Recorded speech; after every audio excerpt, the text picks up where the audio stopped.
Hello दोस्तों, आप सबका स्वागत है आपके अपने चैनल लर्न गुरु आशीष में। गाइस, जैसा कि मैंने आप लोगों से बोला था कि अभी रेलवे का जो भी एग्ज़ाम आया हुआ है और उसमें साइंस का वेटेज बहुत ज़्यादा है, तो साइंस का इस चैनल पे आप लोगों को रिवीजन करवाते रहेंगे प्रीवियस ईयर क्वेश्चन। तो आज फिर से कुछ इम्पॉर्टेंट प्रीवियस ईयर क्वेश्चन आपके एग्ज़ाम पॉइंट ऑफ व्यू से रिलेटेड लेकर के आया हुआ हूँ। पूरा वीडियो देखिएगा, काफ़ी महत्वपूर्ण क्वेश्चन रहने वाले हैं आपके एग्ज़ाम पॉइंट ऑफ व्यू से। एक भी मिनट अगर स्किप किया या फिर छोड़ दिया तो फिर बहुत सारे क्वेश्चन आपके मिस हो जाएंगे। पूरा क्लास देखिए, ज़्यादा टाइम नहीं है लिया गया है, इसमें बहुत ही छोटे टाइम पीरियड के लिए ये वीडियो बनाया गया है।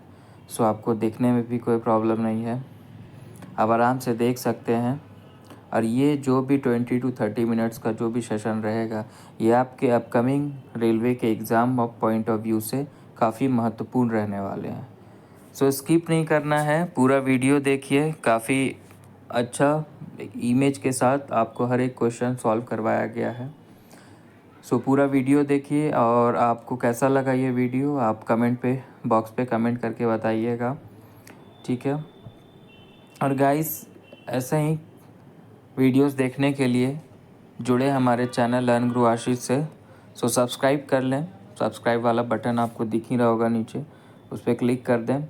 अगर आप चाहते हैं कि हम जो भी वीडियो अपलोड करें और उसका नोटिफिकेशन आपको चला जाए, तो बेल आइकन को भी प्रेस कर लीजिए, ठीक है।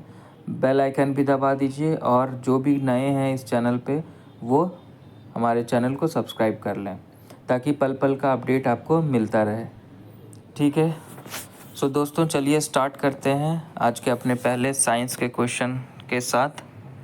क्योंकि आप सबको पता ही होगा कि यहाँ पे नो बकवास, नो फालतू का बकवास कराना है क्वेश्चन खास, ठीक है। तो चलिए स्टार्ट करते हैं अपने पहले क्वेश्चन से। पहला क्वेश्चन है, the waste material in human is, मानव में अपशिष्ट पदार्थ हैं। The waste material in human is, मानव में अपशिष्ट पदार्थ हैं। Option A ammonia, option B ammonium nitrate, option C urea, और ऑप्शन डी यूरिक एसिड।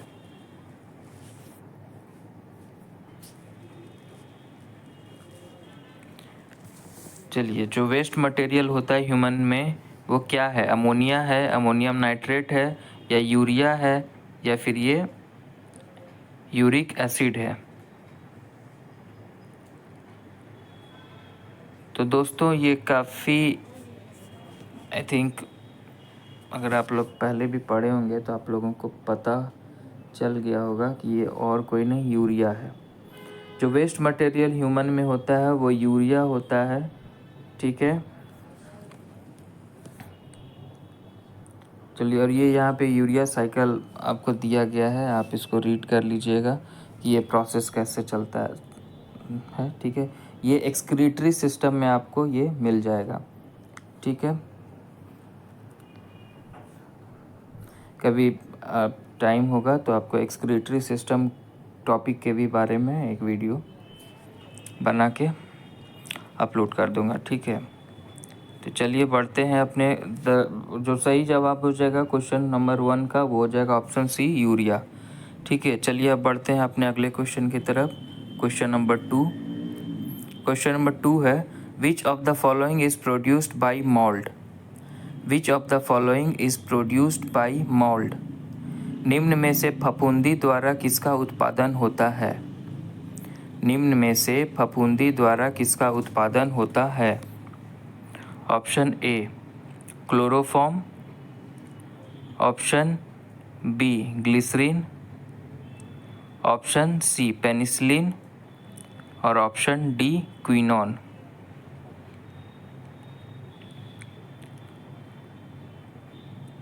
चलिए, इस क्वेश्चन में क्वेश्चन नंबर 2 में बताना है कि इनमें से कौन सा फफूंदी द्वारा उत्पादन होता है। तो जो फफूंदी द्वारा उत्पादन होता है ना, वो होता है पेनिसिलिन का। ठीक है, so the right answer of question number 2 will be option C, penicillin. Which of the following is produced by mould? Penicillin is produced by mould. निम्न में से फफूंदी द्वारा पेनिसिलिन का उत्पादन होता है। जो ओरिजिनल एक्सपेरिमेंट देख लीजिए फ्लेमिंग का, 1928 में है। Penicillin colony स्टेफाइलोकोकी undergoing lysis, normal colony of staphylococcus.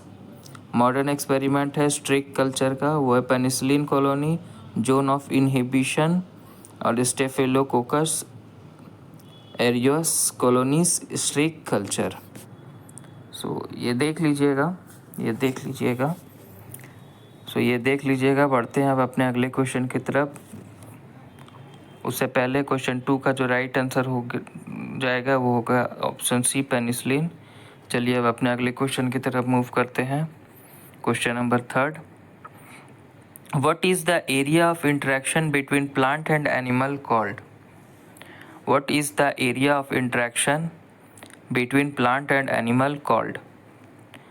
पादप तथा जंतुओं के परस्पर संपर्क वाले क्षेत्र को क्या कहते हैं? पादप तथा जंतुओं के परस्पर संपर्क वाले क्षेत्र को क्या कहते हैं? Option A population, option B biome, option C community और ऑप्शन डी स्पीसीज।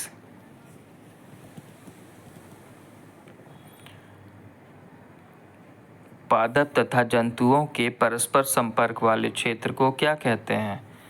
तो इसको क्या कहते हैं पता है? इसको कहते हैं कम्युनिटी। ठीक है, the area of interaction between plant and animal called community. जो एरिया ऑफ इंट्रैक्शन होता है प्लांट और एनिमल के बीच का, उसको कम्युनिटी बोलते हैं। ठीक है, community. The right answer of question number 3 will be option C, community. चलिए अब बढ़ते हैं। ये इमेज में देख लीजिए। ठीक है, ये कैसे ये मेंटेन होता है interaction between plant and animal, जिसको कि कम्युनिटी बोलते हैं, और जो ये energy transfer and heat loss along a food chain. So चलिए बढ़ते हैं अपने अगले क्वेश्चन की तरफ। Question number 4। क्वेश्चन नंबर 4 है, in what form are ultraviolet radiation use for water purification? In what form are ultraviolet radiation used for water purification? Ultraviolet विकिरणों को जल शोधन हेतु किस रूप में प्रयोग करते हैं? अल्ट्रावायलेट विकिरणों को जल शोधन हेतु किस रूप में प्रयोग करते हैं? Option A projection, option B hydrolyser, option C disinfectant और ऑप्शन डी फ्लोक्यूलेटर।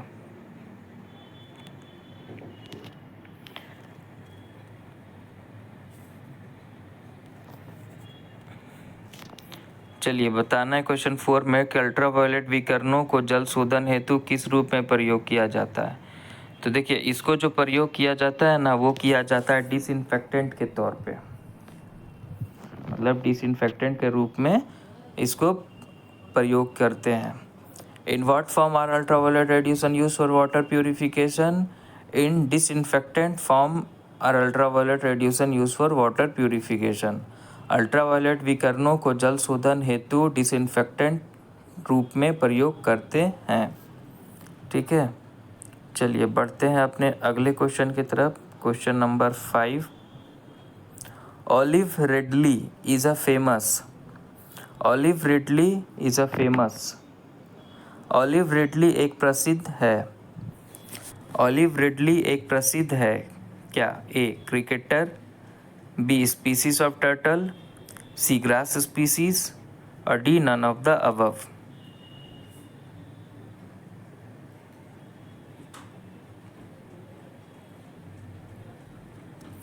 जो राइट आंसर होगा क्वेश्चन 5 का वो हो जाएगा option B, species of turtle.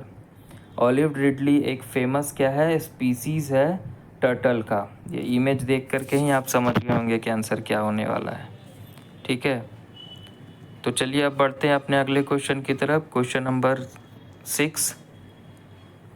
The people और human being belonging to the universal provider और universal donor class group are. सार्वत्रिक प्रदाता अथवा सार्वभौमिक दाता वर्ग समूह वाले जन अथवा मानव हैं।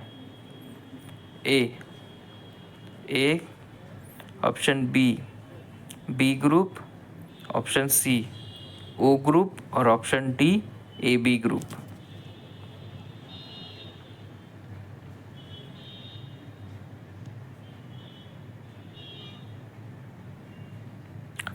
देखिए यहाँ डोनर का बात हो रहा है, ठीक है, जो कि दे सकता है।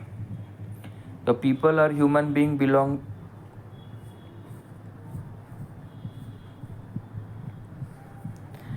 The people are human being belonging to the universal provider और universal donor class group are. तो वो कौन सा हो जाएगा? वो हो जाएगा आपका ऑप्शन सी।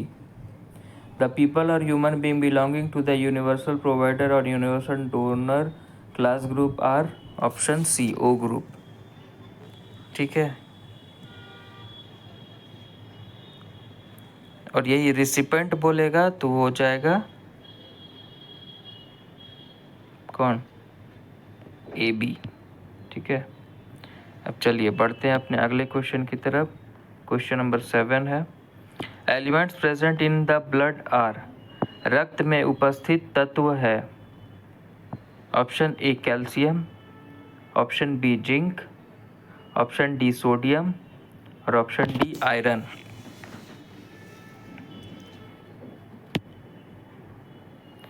रक्त में उपस्थित तत्व कौन सा है? क्या आप लोग बता सकते हैं कि रक्त में उपस्थित तत्व कौन सा है?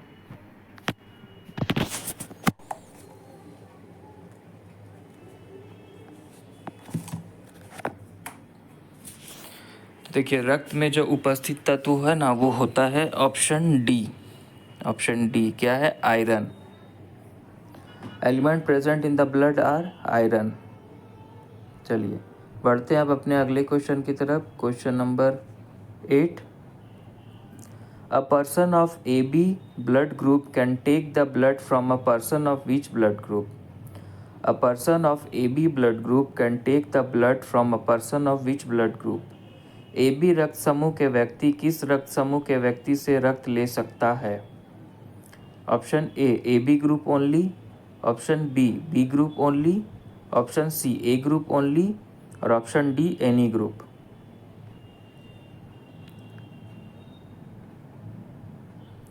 तो देखिए यहाँ पे लेने की बात हो रही है। नहीं, A B blood group can take the blood from a person of which blood group. जो ए बी ब्लड ग्रुप है वो किस ब्लड ग्रुप से ले सकता है? ठीक है, देखिए ए बी ब्लड ग्रुप जो है ना वो किसी भी ग्रुप से ले सकता है, किसी भी ब्लड ग्रुप वाले से वो ए बी ले सकता है। ठीक है, तो इसका जो राइट आंसर हो जाएगा ना वो हो जाएगा option D any group. A person of AB blood group can take the blood from a person of any blood group। ठीक है, वो कोई भी ब्लड ग्रुप वाले से ब्लड ले सकता है। ठीक है, देखिए यहाँ पे रेसिपेंट पे दिया हुआ है। ठीक है, ए बी में देखिए, चलिए तो इसको देख लीजिएगा इमेज को। चलिए ये आप लोग के लिए ही है ताकि आप लोग को याद हो सके। चलिए बढ़ते हैं अपने अगले क्वेश्चन की तरफ। यहाँ पे भी देख लीजिएगा नेक्स्ट इमेज में भी A B O blood group system. Group है A B O. Red blood cell type antigens जो प्रेजेंट रहते हैं उसमें एंटीबॉडीज़ जो प्रेजेंट रहते हैं ए बी और ओ ब्लड ग्रुप में। ठीक है, चलिए बढ़ते हैं अपने अगले क्वेश्चन की तरफ। क्वेश्चन नंबर 9 है। विच of the following is the function of the kidney in human beings? Which of the following is the function of the kidney in human beings? मनुष्य शरीर में वृक्क का निम्नलिखित में से क्या कार्य होता है?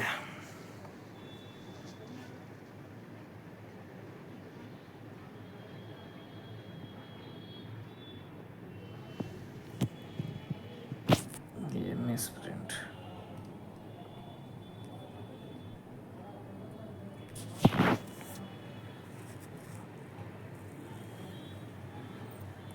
चलिए ऑप्शन ए हो जाएगा emission, option B respiration, option C digestion और ऑप्शन डी ट्रांसपोर्ट। देखिए ह्यूमन बीइंग में जो किडनी का फंक्शन होता है वो एमिशन का होता है। रिस्पिरेशन तो करेगा नहीं, खाना पचाएगा नहीं, डाइजेशन होगा नहीं, और ट्रांसपोर्ट क्या, किडनी क्या ट्रांसपोर्ट करेगा, फिल्टर करता है ना कि ट्रांसपोर्ट करता है। ठीक है, तो एमिशन होगा। The right answer of question number 9 will be option A emission. ठीक है, चलिए बढ़ते हैं अपने अगले क्वेश्चन की तरफ। Question number 10, an element attains stability when it achieves. एक तत्व स्थिरता तब प्राप्त करता है जब वह फिल इन द ब्लैंक स्थिति प्राप्त करता है। Option A an only duplet, option B a duplet और octet, option C an only octet और option D none of the above.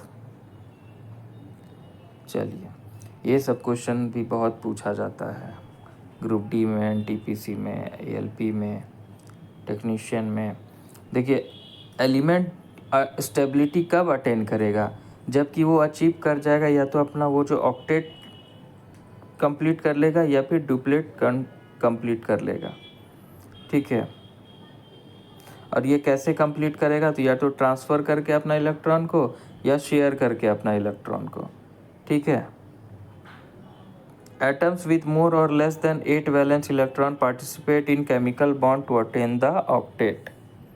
ठीक है, तो जो राइट आंसर हो जाएगा क्वेश्चन 10 का वो हो जाएगा ऑप्शन बी अ डुप्लेट और octet. An element attains stability when it achieves a duplet और ऑक्टेट। एक तत्व स्थिरता तब प्राप्त करता है जब वह डुप्लेट या ऑक्टेट स्थिति प्राप्त करता है। चलिए बढ़ते हैं अब अपने अगले क्वेश्चन की तरफ। Question number 11, formic acid is produced bye. Formic acid is produced bye. Formic अम्ल का उत्पादन होता है। फॉर्मिक अम्ल का उत्पादन होता है ए bye white ant, B bye cockroach, C by red एंट और ऑप्शन डी बाय मॉस्किटोज। देखिए फॉर्मिक एसिड जो प्रोड्यूस होता है वो तो प्रोड्यूस होता है बाय रेड एंट से। जब रेड एंट बाइट करता है तो वो कितना जोर का लगता है, तो वो बाइट करने पे क्या रिलीज़ करता है, फॉर्मिक एसिड, जिसके वजह से वो बहुत जोर का वो आपको पेन करता है। ठीक है, तो फॉर्मिक अम्ल का उत्पादन होता है बाय रेड एंट। ठीक है, और ये यहाँ पे फॉर्मिक एसिड का स्ट्रक्चर दिया हुआ है। चलिए ये सब देख लीजिएगा। ठीक है, चलिए अब बढ़ते हैं अपने अगले क्वेश्चन की तरफ। The right answer of question 11 will be option C by red ant. Now let's move into our next question, question number 12, by which of the following is the largest mammal. Which of the following is the largest mammal. Which of the following is the largest mammal. निम्न में से कौन सबसे विशाल स्तनपायी है। निम्न में से कौन सबसे विशाल स्तनपायी है। Option A elephant, option B whale, option C rhinoceros और option D dinosaur.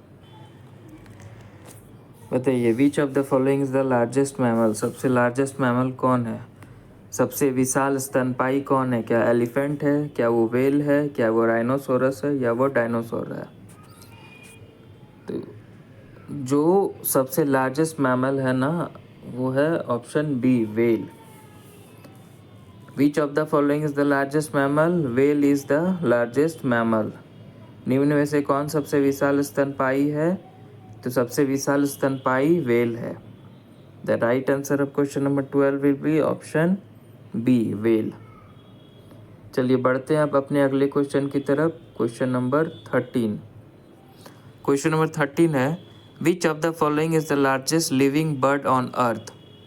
Which of the following is the largest living bird on earth. निम्न में से कौन पृथ्वी पर सबसे विशाल जीवित पक्षी है। निम्न में से कौन पृथ्वी पर सबसे विशाल जीवित पक्षी है? Option A emu, option B ostrich, option C albatross और option D Siberian crane.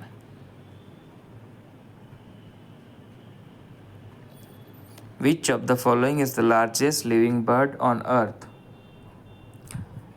The largest living bird on earth is ostrich. You can see them in image. निम्न में से कौन पृथ्वी पर सबसे विशाल जीवित पक्षी है? तो ऑस्ट्रिच जो है वह पृथ्वी पर सबसे विशाल जीवित पक्षी है। और सबसे लार्जेस्ट एग भी पूछ देगा तो वो भी किसका होता है? ऑस्ट्रिच का ही होता है। तो यहाँ से क्या याद रखना है? क्या लार्जेस्ट होता है? लार्जेस्ट बर्ड भी अर्थ का ऑस्ट्रिच है और लार्जेस्ट एग जो होता है वो भी अर्थ पे वो भी ऑस्ट्रिच का ही होता है। ठीक है, चलिए बढ़ते हैं अब अपने अगले क्वेश्चन की तरफ, जो कि है question number 14।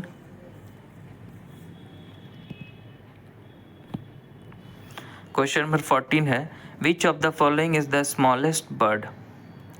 Which of the following is the smallest bird? निम्न में से कौन सबसे छोटा पक्षी है? निम्न में से कौन सबसे छोटा पक्षी है? Option A hummingbird, option B parrot, option C hummingbird और ऑप्शन डी हाउस स्पैरो। यहाँ पे ऑप्शन ए और सी रिपीट हो गया है। एक्चुअली जो इसका सही आंसर है वही रिपीट हो गया है।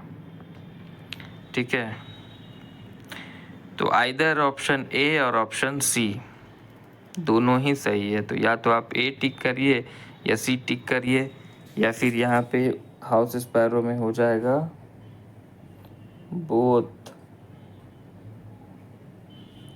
ए एंड सी। तो देखिए निम्न में से सबसे छोटा पक्षी कौन है? पक्षी है तो वो हमिंग बर्ड ही होता है। ठीक है, हमिंग बर्ड। चलिए बढ़ते हैं अब अपने अगले क्वेश्चन की तरफ। Question number 15। An animal that can tolerate relatively high summer heat is. An animal that can tolerate relatively high summer heat is. ऐसा पशु जो अपेक्षाकृत अधिक ग्रीष्म तप को सहन कर सकता है, तो वो कौन है? ऑप्शन ए बफेलो है, क्या वो ऑप्शन बी काऊ है, क्या वो ऑप्शन सी गोट है, या क्या वो ऑप्शन डी डोंकी है?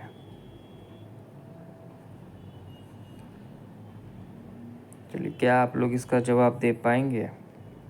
कौन है वो?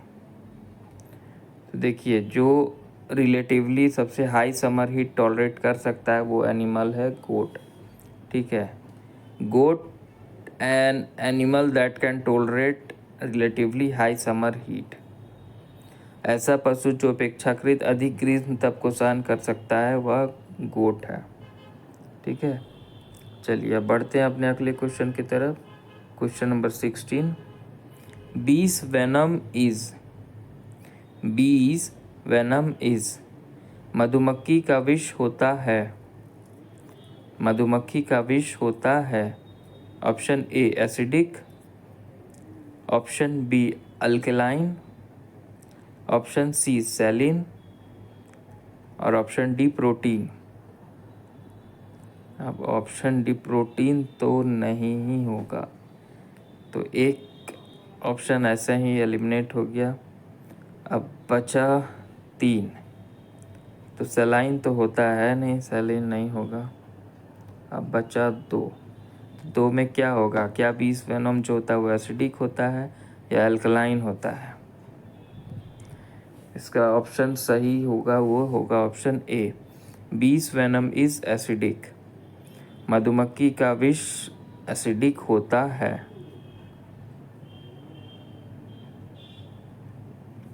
अब देखिए इमेज में ये एक हनी बी है जो देखिए किसी के हैंड पे ही बैठी हुई है यार। ये देखिए उनका वेनम सैक जो है जो स्टिंगर में लगा हुआ है। ये जैसे वो उसको नीचे वो इसको नीचे लगाएगी दबाएगी, ये ऊपर से प्रेस होगा और इसी से जो इसका विष है वो निकल के इसमें इंजेक्ट हो जाएगा। ठीक है, चलिए अब बढ़ते हैं अपने अगले क्वेश्चन की तरफ। Question number 17। देखिए राइट आंसर हो जाएगा क्वेश्चन 16 का ऑप्शन ए एसिडिक। चलिए अब बढ़ते हैं अपने अगले क्वेश्चन की तरफ जो है question number 17। Which drug is used as an anti stress? Which drug is used as an anti stress? किस औषधि का प्रयोग तनाव प्रतिरोधी के रूप में किया जाता है? किस औषधि का प्रयोग तनाव प्रतिरोधी के रूप में किया जाता है? Option A oxybutynin, option B tramadol, option C sumatriptan और option D bupropion. Which drug is used as an anti stress? तो जो एंटी स्ट्रेस के तौर पे जो ड्रग यूज़ किया जाता है वो होता है option D bupropion. Bupropion drug is used as an anti stress. Bupropion औषधि का प्रयोग तनाव प्रतिरोधी के रूप में किया जाता है। ठीक है, अब चलिए बढ़ते हैं अपने अगले क्वेश्चन की तरफ। Question number 18।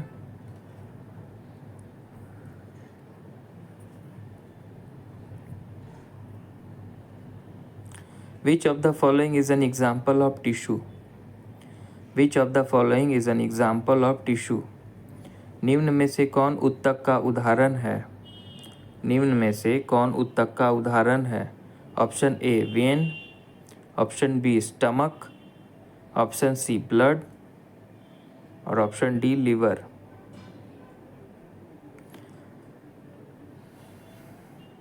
चलिए बताइए कि इसका सही जवाब क्या हो जाएगा।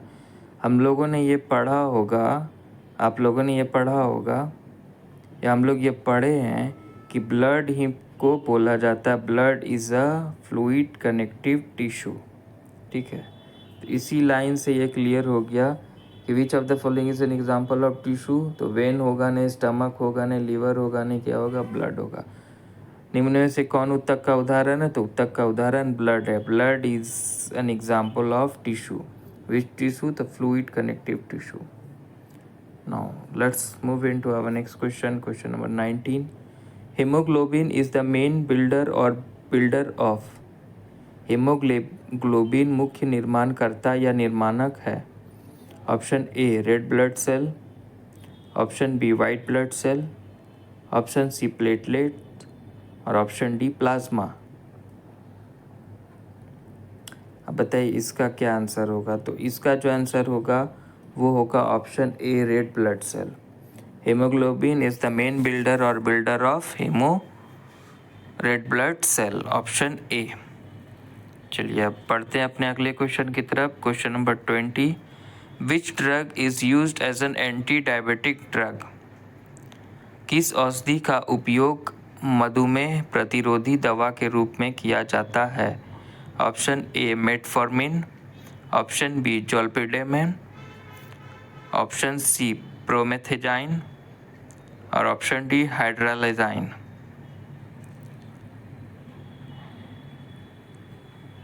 सो गाइस ये 2018 में ये एकदम आरआरबी रेलवे में पूछा गया क्वेश्चन है। तो अगर आप लोगों को पता है, आप लोग प्रीवियस ईयर क्वेश्चन देख रहे हैं, प्रैक्टिस कर रहे हैं, या कोई ऐसा है जो 2018 में एग्ज़ाम दिया होगा तो उनको याद होगा कि ये क्वेश्चन एग्ज़ाम में पूछा गया है। तो ये आप लोगों को होमवर्क क्वेश्चन रहेगा, आपको इसका सही जवाब कमेंट बॉक्स पे कमेंट करके बताना है। ठीक है, तो गाइस आप लोगों को आज का ये साइंस का बाइलिंगुअल सेशन था, क्लास था, आपको कैसा लगा आप कमेंट बॉक्स पे कमेंट करके अपने सुझाव व्यक्त कर सकते हैं। और अगर आपको पर्टिकुलरली किसी टॉपिक पे वीडियो चाहिए तो आप उस पर भी कमेंट करके बता सकते हैं। और दोस्तों जो भी इस चैनल पे न्यू है वो चैनल को सब्सक्राइब कर लें। और अगर हमारा ये कंटेंट मेहनत आपको अच्छा लगता है तो आप लोग एक लाइक ज़रूर करें। ठीक है। और ऐसे ही इम्पॉर्टेंट प्रीवियस ईयर क्वेश्चन देखने के लिए हमारे चैनल लर्न ग्रो आशीष को सब्सक्राइब कर लें। तो दोस्तों मिलते हैं अब अपने अगले वीडियो में, तब तक के लिए गुड बाय।